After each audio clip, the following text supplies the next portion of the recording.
dalam dunia ini. Penyakit ini telah terjadi apabila rakyat China mengamalkan budaya makanan yang tidak sihat, sebagai contoh pemakanan kelawar. Apa itu kelawar? Saksikan. Dengar tak? Mendengar tak?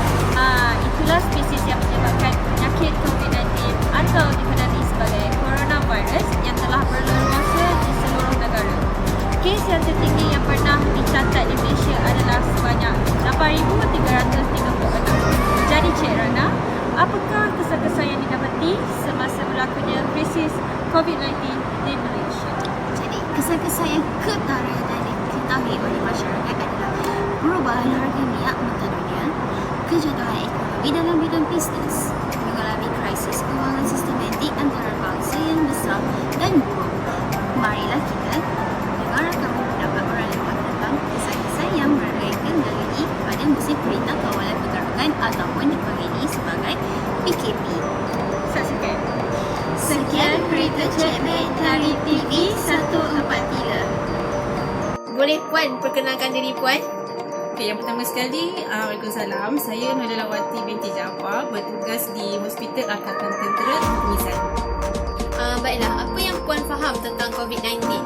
Pada saya, COVID-19 adalah satu pandemik yang menyerang manusia yang akan mengancam nyawa manusia juga. Kalau kata SOP tidak diikut seperti mana saranan kerajaan, ia akan menyebabkan lebih ramai lagi orang awam terlibat pada COVID-19. Apa pendapat Puan mengenai kesan COVID-19 ke atas pembangunan dan ekonomi negara? Pada saya, kesan COVID-19 kepada pembangunan negara menjadi lembab disebabkan oleh PKP yang dilaksanakan.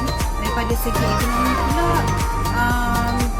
negara terpaksa mengeluarkan perbelanjaan yang banyak untuk membeli mesin ventilator ataupun mesin bantuan hayat, penambahan kepada pengangguran kerana banyak syarikat yang terpaksa memberhentikan pekerja. Daripada segi pemberhentian itu bermakna ramai yang terpaksa hilang pekerjaan.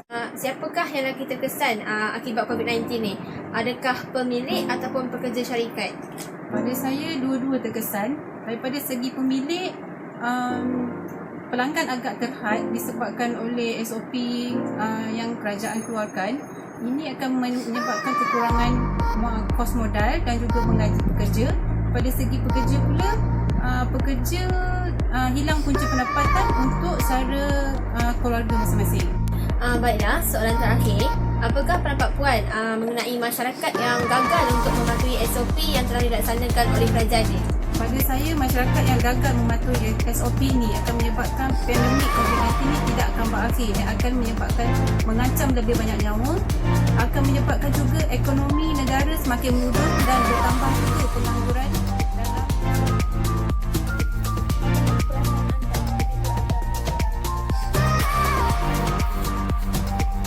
Okay, so firstly saya rasa sedih lah juga sebab sebab mula saya ingat saya nak struggle and saya nak score untuk PT3 tahun ni, tapi itulah tiba-tiba PT3 cancel and sekarang pula saya rasa macam happy pun ada sebab sebab macam dah tak payah study sangat even tahun form 4 ke apa, and tapi still lah kena study sebab still ada kaedah lain.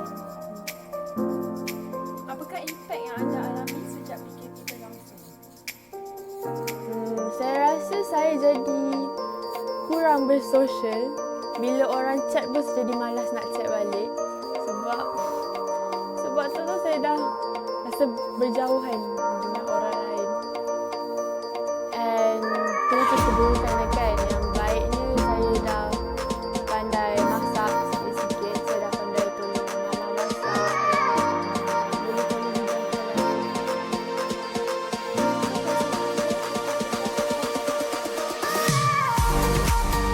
Saya rasa kita perlu ambil langkah yang seperti sebab gejala tu boleh jadi penyakit biasa and boleh jadi penyakit COVID sebab batuk, demam semua tu. Sebab kalau tak ada COVID ini, kita rasa gejala tu gejala biasa kan. Tapi sekarang kita kena berhati-hati.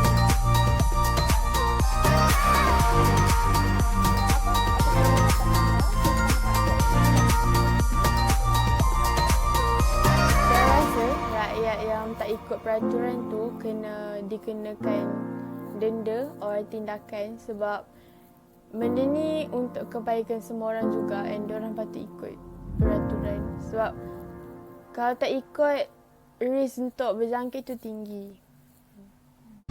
Terima kasih kepada Dina dan Putri di studio MSU TV. Baik, sekarang saya berada di kawasan Shah Alam. Dengan hari ini saya bersama dengan Puan Ros, peniaga pondok, akan berkongsi pengalaman dia semasa pandemik COVID-19 ini. Jadi, kita sebagai peniaga ni memang banyak sangatlah yang efeknya daripada segi ekonomi negara atau ekonomi kita sendiri. Okey, akibat COVID kita pun boleh tengok orang pun takut nak keluar. Okey, so kita punya macam pendapatan pun tak macam dulu lagi lah sebelum COVID. So, kalau dulu orang keluar dengan bebas, tapi sekarang orang nak keluar pun kita pun terpaksa ikut SOP yang disarankan oleh pihak kerajaan. Jadi daripada segi masyarakat tu negara ni okey sikit lah daripada mula kita COVID tu. Then daripada sambutan daripada masyarakat sekarang tentang kita yang berniaga kat tepi jalan ni pun okey lah, kembali okey, tak seperti mula kita diberi keawalan COVID-19. Kita punya pun daripada segi sambutan daripada pihak pengguna, pada kita punya produk pun sudah semakin mendapat, walaupun dengan keadaan kita sekarang yang terpaksa keluar dan nak mengikut SOP, tapi kita masih lagi boleh lagi lah untuk berdiri, masih lagi boleh keluar, masih ada rezeki. Puan, apakah pendapat anda tentang COVID-19 pandemik ini? COVID-19 pandemik ni ramai juga menyusahkan rakyat buat masa sekarang ini, terutamanya golongan yang pergi ke kerja lah. Saya terpaksa pergi ke kerja menaiki bawah dan saya tidak tahu di mana ada virus ini. Mungkin saya akan menjadi seorang pembawa virus ini dan akan melibatkan keluarga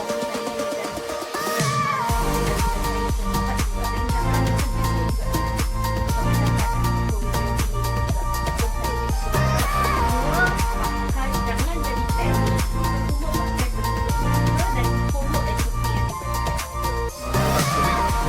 yang negara kita telah membantukan segala pergerakan dari segi pekerjaan rakyat Malaysia diganggu masalah kewangan. Kita tidak dapat pergi kerja, pada masa yang sama kita terpaksa mengikut kehendak kerajaan yang sedia membantu kita, yang menjaga kita untuk mengurangkan penglibatan kita dalam aktiviti luaran supaya kesihatan kita tidak diganggu oleh COVID. Pada masa yang sama, pelajar-pelajar kita, murid-murid sekolah tidak dapat melanjutkan pelajaran mereka dari bentuk mereka tidak dapat pergi ke sekolah. Ini semua untuk kebaikan kita, untuk menjaga kesihatan kita supaya kita tidak diserang penyakit yang berbahaya ini. Penyakit ini bukan seperti penyakit-penyakit lain. Ia merebak keterlaluan. Oleh itu, para pelajar, pelajaran mereka terberantut. Mereka tidak dapat menumpukan perhatian mereka dalam pelajaran. Para pekerja tidak dapat menumpukan perhatian dalam pekerjaan. Maka kita akan mengalami masalah kewangan. Walaupun kerajaan membantu kita mengurangkan beban kewangan kita, tapi masih ramai lagi tidak mendapat keperluan yang sepenuhnya. Hai, nama saya Divya dari MSU Shah Alam. Saya ingin bertanya beberapa soalan kepada anda. Tetapi, sebelum itu boleh anda perkenalkan diri anda? Nama saya Aimi dan saya merupakan seorang part-time worker atau pekerja sambilan di Costa Coffee. Untuk soalan pertama, apakah anda faham tentang COVID-19? Mengikut kefahaman saya, COVID-19 ialah satu penyakit yang sekarang ini berleluasa bukan hanya di Malaysia, malah di seluruh pelosok dunia. Okey, untuk soalan kedua, bagaimanakah ia dapat memberi kesan terhadap pembangunan dan ekonomi di Malaysia? COVID-19 telah memberikan impak yang besar terhadap pembangunan dan ekonomi di Malaysia dari segi pekerjaan, kerana apabila COVID-19 ini muncul di negara kita, kita diberi arahan untuk menjalankan PKP ataupun lockdown, iaitu semua orang tidak boleh keluar langsung daripada rumah mereka, dan di situ kita dapat lihat ekonomi untuk bekerja terbantut. Ya, untuk soalan ketiga, siapakah yang amat terkesan daripada gejala tersebut yang berkait dengan pembangunan ekonomi dan sosial? Adakah pekerja ataupun pemilik? Seperti yang saya katakan tadi, pekerja merupakan orang-orang yang terpaksa tinggal di rumah. Ya, pemilik juga harus tinggal di rumah, tetapi jika pekerja itu tidak menjalankan kerja dia seperti biasa, tidak pergi ke pejabat ataupun tidak menjalankan pekerjaan mereka seperti yang diberikan, dari situ mereka akan mendapat potongan gaji ataupun kekurangan bonus, dan di situ kita dapat lihat dalam sesebuah keluarga, pekerja itu perlulah berfikir cara untuk menyelesaikan masalah-masalah dari segi kewangan di rumah untuk sustain ataupun untuk mengekalkan keselesaan dalam keluarga mereka sendiri. Ya, untuk soalan keempat yang last kali itu, apakah pendapat anda bagi masyarakat yang tidak mematuhi arahan yang dilaksanakan oleh pihak kerajaan? Bagi saya, masyarakat yang amat degil ini perlulah diberi perhatian yang utama daripada pihak kerajaan ataupun pihak berkuasa. Jika segelintir masyarakat ini kelihatan tidak memakai topi muka ataupun melanggar arahan PKP ataupun melanggar peraturan COVID-19, saya rasa sememangnya wajar untuk pihak berkuasa memberi mereka saman atau menjatuhkan hukuman yang setimpal, kerana jika masyarakat ini masih tidak mendengar arahan, maka COVID-19 akan lebih tersebar dengan luas. Okey, terima kasih untuk masa anda. Thank you. Okey, baik. Assalamualaikum dan salam sejahtera. Saya Nur Bashira binti Nordin. Jadi hari ini saya akan menemu ramah seseorang yang dipercayai menerima kesan terhadap COVID-19 yang sedang melanda di Indonesia. Okey, baik. Boleh perkenalkan diri Encik? Hai, nama saya Nur Aliza binti Aris dan saya bekerja di syarikat Taito dan jawatan saya sebagai Store Manager. Okey, terima kasih Cik Nora. Okey, so saya akan memberikan beberapa soalan yang mengenai tentang pembangunan dan ekonomi yang terkesan dengan COVID-19. Okey, soalan pertama dari saya. Apakah anda faham tentang COVID-19?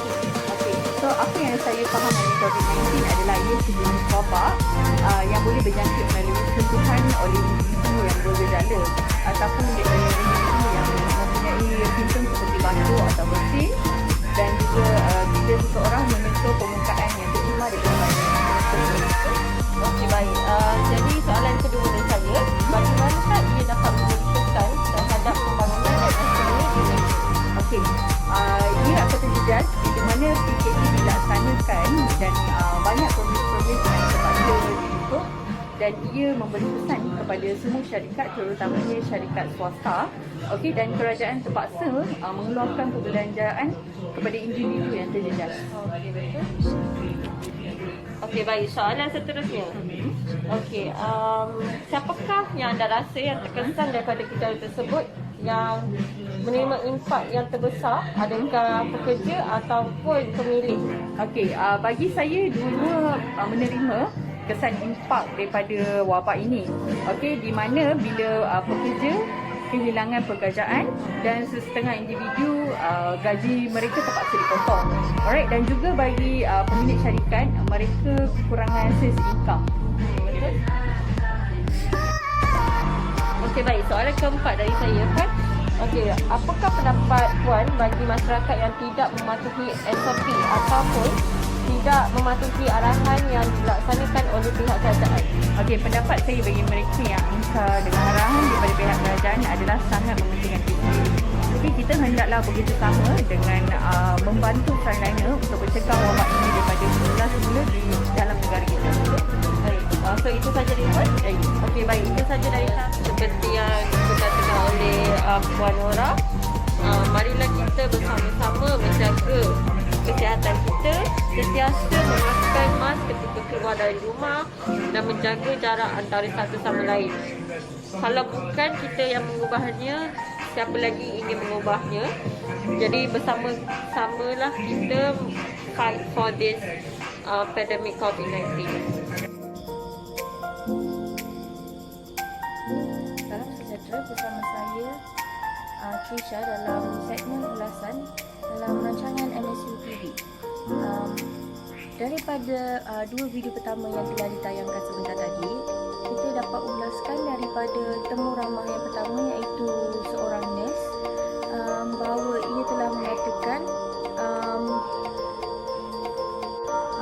beliau telah mengatakan COVID-19 hanyalah alahan atau demam yang teruk, tetapi ini adalah simptom kepada pandemik coronavirus yang telah menyebabkan beribu kematian. Seterusnya, ulasan yang ditemu lama oleh seorang pelajar adalah seperti beliau telah mengatakan bahawa impak terhadap beliau adalah seperti beliau tidak dapat sekolah, beliau terpaksa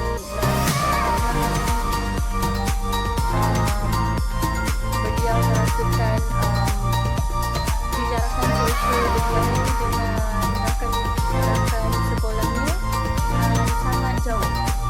Jadi ini adalah impak terhadap beliau, dan di mana paling besar impak terhadap beliau adalah beliau tidak dapat menduduki peperiksaan PT3 seperti murid-murid sebelumnya. Jadi bagi pendapat saya, pada pendapat saya, dengan beliau tidak dapat menduduki peperiksaan PT3 itu sangat memudaratkan bagi beliau, kerana itu adalah peperiksaan yang dapat menentukan di manakah pembelajaran beliau yang telah dilangsungkan selama 3 tahun di sekolah. Itu saja ulasan yang dapat disampaikan bagi dua video yang pertama itu. Sekian, terima kasih. Hai, selamat sejahtera dan salam satu Malaysia dari saya Daniel Edri dalam rancangan MSU TV. Di sini saya ingin mengkongsikan video-video yang telah ditemu ramah oleh pelajar-pelajar MSU, di mana setiap rakyat ataupun peniaga-peniaga kecil bersependapat bahawa musim PKP ini boleh mengurangkan pendapatan mereka dan mereka agak sukar untuk menampungkan bajikan keluarga mereka sendiri. So apa yang saya boleh katakan ialah supaya rakyat Malaysia dapat mengikut SOP dan langkah-langkah yang diberi oleh kerajaan supaya dapat meredakan COVID-19 ini dan dapat mengembalikan pendapatan masing-masing supaya dapat membantu ataupun menolong keluarga mereka untuk menjadikan keadaan ini lebih baik. Itu sahaja daripada saya. Terima kasih. Hai, saya Ayah Natasha. Jadi kita sebagai rakyat Malaysia ada tanggungjawab masing-masing, iaitu dalam menjaga keselamatan masing-masing dalam pelbagai aspek, iaitu bila keluar rumah kita kena pakai mask, lepas tu kita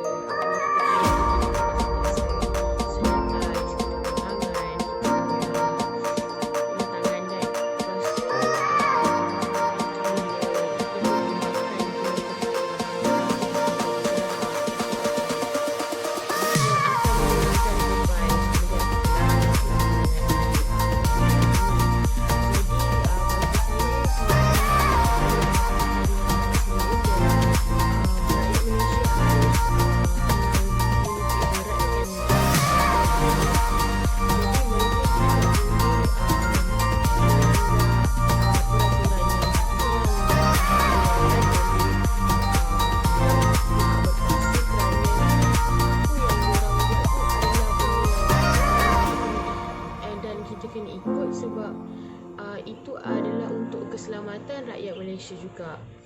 So COVID-19 ni adalah benda yang bukan untuk main-main, jadi kita harus bersama-sama menangani COVID-19 untuk hidup dalam keadaan yang selamat. Itu sahaja daripada saya. Terima kasih.